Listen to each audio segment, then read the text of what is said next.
I've got about apparently 5 or 6 minutes to say the most useful things I can think of. I'm going to do my best. It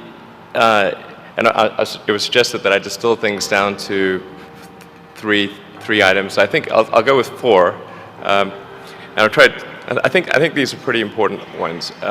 Some of them are going to sound like, well, you've heard it before, but it's worth re-emphasizing. I think the first is you need to work, depending upon how well you want to do, and particularly if you're starting a company, you need to work super hard. So what does super hard mean? Well, when my brother and I were starting our first company, instead of getting an apartment, we just rented a small office and we slept on the couch. And we showered at the YMCA, and we're so hard up we had just one computer. So the website was up during the day, and I was coding at night, 7 days a week, all the time. And I sort of briefly had a girlfriend in that period, and in order to be with me, she had to sleep in the office. So work hard, like every waking hour. That's the thing I would say particularly if you're starting a company.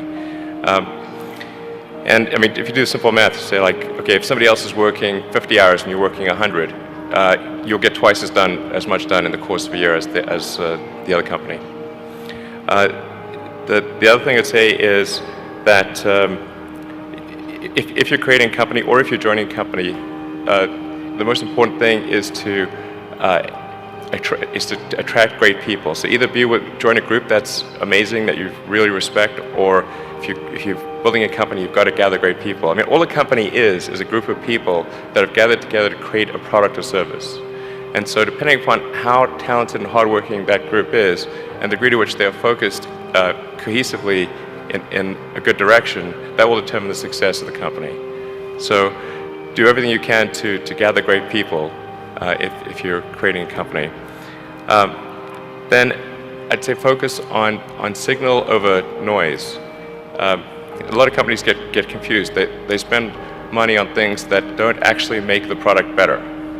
So, for example, at Tesla, we've never spent any money on advertising. We put all of the money into R&D and manufacturing and design to try to make the car as good as possible. I think that's the way to go. So for any given company, just can keep thinking about, are these efforts that people are expending, are they resulting in a better product or service? And if they're not, stop those efforts. And then the final thing is to sort of don't just follow the trend. So you may have heard me say that it's good to think in terms of the physics approach, or first principles, which is, rather than reasoning by analogy, you boil things down to the most fundamental truths you can imagine, and you reason up from there. And this is a good way to figure out if something really makes sense, or if it's just what everybody else is doing. It's hard to think that way. You can't think that way about everything. It takes a lot of effort. But if you're trying to do something new, it's the best way to think. And that framework was developed by physicists to figure out counterintuitive things like quantum mechanics. So it's really a powerful method. Anyway, so that's, and then I think that the final thing I would encourage you to do is, now is the time to take risk. You don't have, you don't have kids. As you get older, your obligations increase. So and once you have a family, you start taking risk not just for yourself but for your family as well. It gets much harder to do things that might not work out. So now is the time to do that before you have those obligations. So I would encourage you to take risks now. Do something bold. You won't regret it. Thank you.